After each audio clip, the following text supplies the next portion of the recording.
আসসালামু আলাইকুম। আশার মিনি কিচেনে সকল বন্ধুদের স্বাগত জানিয়ে শুরু করছি। আজকে আমি নিয়ে এসেছি সবচাইতে বেশি স্বাদের বেগুন ভর্তা রেসিপি নিয়ে। আর আজকে আমি যেভাবে বেগুন ভর্তা বানাবো এইভাবে বেগুনের ভর্তাটা বানালে স্বাদটা একটু বেশিই হয়। আর যারা বেগুন ভর্তা খেতে পছন্দ করে না তারাও কিন্তু এইভাবে বেগুনের ভর্তা বানালে আঙুল চেটে পুটে খেয়ে নেবেন। শীতের দিনে দুপুরবেলায় যদি এরকম একটা ভর্তা থাকে তাহলে যে কেউ ভাত দুমুঠো বেশিই খাবেন। তো চলুন ভর্তা রেসিপিটি দেখে নিই। আর যারা আমার নতুন বন্ধু ভিডিওটি দেখছেন অবশ্যই আমার চ্যানেলটি সাবস্ক্রাইব করে আমার পাশে থাকার অনুরোধ রইল। তো ভর্তা বানানোর জন্য এখানে আমি দেখুন একটা বড় সাইজের কাঁটা বেগুন নিয়েছি। আর বেগুনটা ঠিক মাঝ বরাবর এভাবে কেটে 4 পিস করে নিয়েছি। আর নিয়েছি দুটো টমেটো। টমেটোগুলো আমি মাঝ বরাবর কেটে নিয়েছি 2 পিস করে, মোট 4 পিস করে নিয়েছি টমেটোগুলো। নিয়েছি ধনেপাতা, দুটো শুকনো লঙ্কা, 6-7 কোয়া রসুন আর দুটো কাঁচা লঙ্কা। তো এইগুলো দিয়ে আমি ভর্তা বানাবো আজকে। গ্যাসটা অন করে আমি একটা কড়া বসিয়ে দিয়েছি আর দিয়ে দিলাম পরিমাণ মতো সর্ষের তেল। দিয়ে তেলটা একটু ভালো করে গরম করে নেব। তেলটা ভালো করে গরম করে নেওয়ার পর আমি শুকনো লঙ্কা দুটো তেলের মধ্যে লাল লাল করে ভেজে নেব। লঙ্কাগুলো লাল করে ভেজে নেওয়ার পর এখন আমি তুলে নিচ্ছি।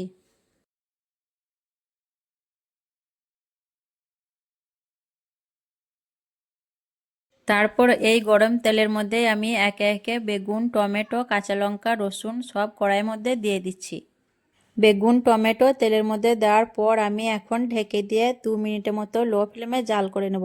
আর ঢাকনাটা আমি একটা লবঙ্গ দিয়ে ছিদ্রটা বন্ধ করে দিচ্ছি যাতে ভাপটা বেরিয়ে না যায়। লো ফ্লেমে 2 মিনিট জাল করার পর আমি আবারও ফিরে এলাম।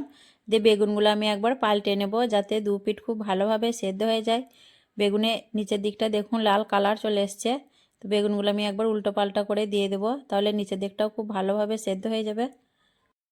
বেগুনগুলো পাল্টে নেওয়ার পর আবারও আমি ঢেকে দিয়ে লো ফ্লেমে আরও 2 মিনিট জাল করে নেব। আরও 2 মিনিট জাল করার পর আমি ফিরে এলাম আর বেগুন থেকে দেখুন তেলটা ছেড়ে দিয়েছে। তো বেগুনগুলো আমি একটু দেখে নেবো ভালোভাবে সেদ্ধ হয়েছে কিনা। তো টমেটোটা ভালোভাবে সেদ্ধ হয়ে গেছে। আর এই বেগুনটাও দেখে নিই কতটা সেদ্ধ হয়েছে।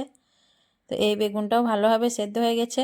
তো বেগুন, রসুন সবই ভালোভাবে সেদ্ধ হয়ে গেছে। এখন আমি গ্যাসটা বন্ধ করে দেবো, দিয়ে বেগুনগুলো ঠান্ডা করে নেব। তো বেগুনগুলো আমি খুব ভালো করে ঠান্ডা করে নিয়েছি। আর এখন বেগুনের খোসাগুলো আমি একে একে ছাড়িয়ে নেব। খোসাগুলো ছাড়িয়ে নেওয়ার পর আমি বেগুনগুলো হাত দিয়ে খুব ভালো করে চটকে নেব।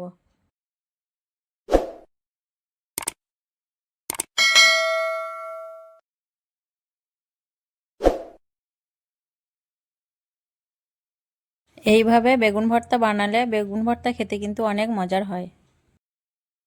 দেখুন আমি একে একে বেগুন, টমেটো এবং লঙ্কা, রসুন সবই চটকে নিচ্ছি। বেগুনগুলো ভালো করে চটকে নেওয়ার পর এখন আমি দিয়ে দিচ্ছি ভেজে রাখা শুকনো লঙ্কা দুটো আর পরিমাণ মতো নুন। নুন দিয়ে আমি লঙ্কাটা খুব ভালো করে চটকে নেব। আর ভর্তার মধ্যে কিন্তু ভাজা লঙ্কা অবশ্যই দিতে হবে, নাহলে কিন্তু ভর্তার স্বাদ আসে না। তো আমাদের বাড়িতে ভাজা লঙ্কা দিয়ে ভর্তা খেতে সকলে পছন্দ করে। আর দিয়ে দিচ্ছি দুটো বড় সাইজের পেঁয়াজ কুচি। পেঁয়াজগুলো কিন্তু আমি খুব ছোট করে কেটে নিয়েছি। আর ভর্তার মধ্যে পেঁয়াজ সবসময় ছোট করে দেওয়ার চেষ্টা করবেন, ছোট করে পেঁয়াজটা দিলে খেতে খুবই ভালো লাগবে। আর দিয়ে দিচ্ছি চা চামচে 1 চামচের মতো কাঁচা সর্ষের তেল।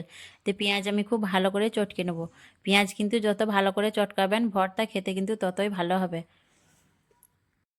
আমার কাছে কিন্তু কাঁচা পেঁয়াজের ভর্তা খেতে বেশি ভালো লাগে, ভাজা পেঁয়াজের ভর্তাটা অতটা স্বাদ লাগে না।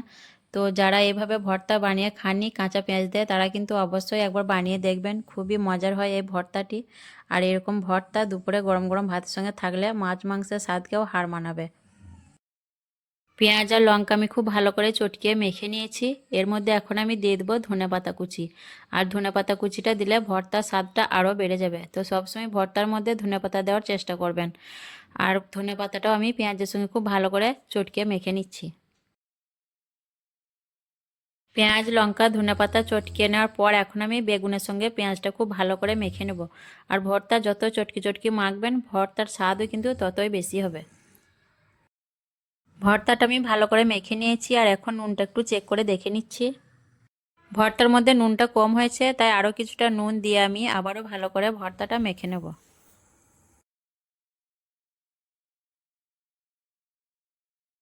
এইভাবে ভর্তা বানালে সবচাইতে বেশি স্বাদ হয়, আর এরকম ভর্তা দিয়ে দুমুঠো ভাতও বেশি খাওয়া যায়।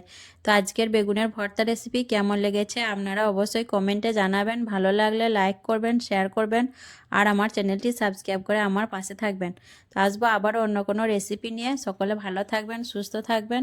আল্লাহ হাফেজ।